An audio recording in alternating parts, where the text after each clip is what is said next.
Certainly a player of the year candidate this year in the MAC.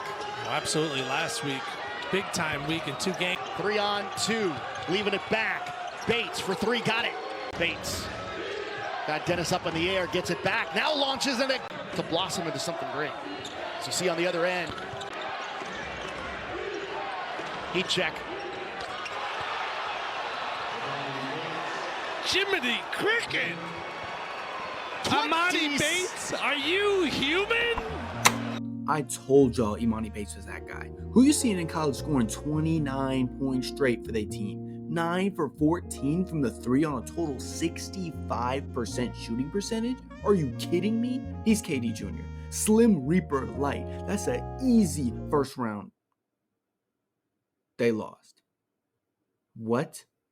By 5 points? Hold on. Their team is the worst in their conference?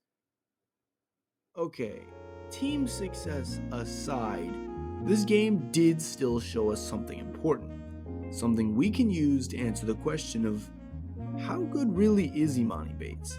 He was touted out of high school as a top prospect, got into a little bit of trouble, and now he's back. Let's see how good he is. Let's talk about it. What's up, everybody? It's boy 2KJ here, and just like many the other night, I was mesmerized by Bates' incredible performance.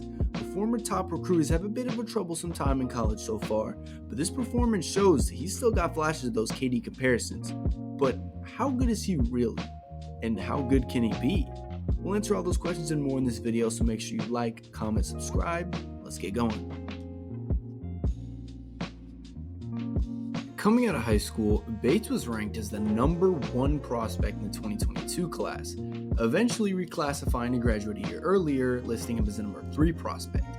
He then committed to Memphis, teaming up with Jalen Duran to hopefully show the world why they compared him to some NBA legends. While not having a horrible season, it certainly wasn't one of a future top 5 pick, only averaging about 10 points per game on 38% shooting.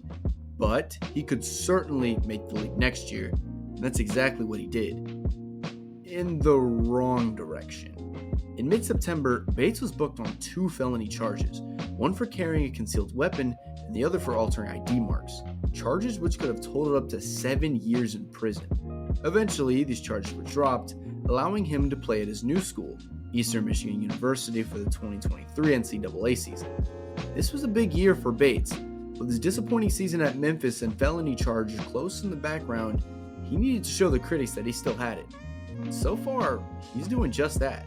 In his 19 games played so far at Eastern Michigan, Bates is averaging 20.5, 5.7 and 1 on 43% field goal shooting and 37 from the 3.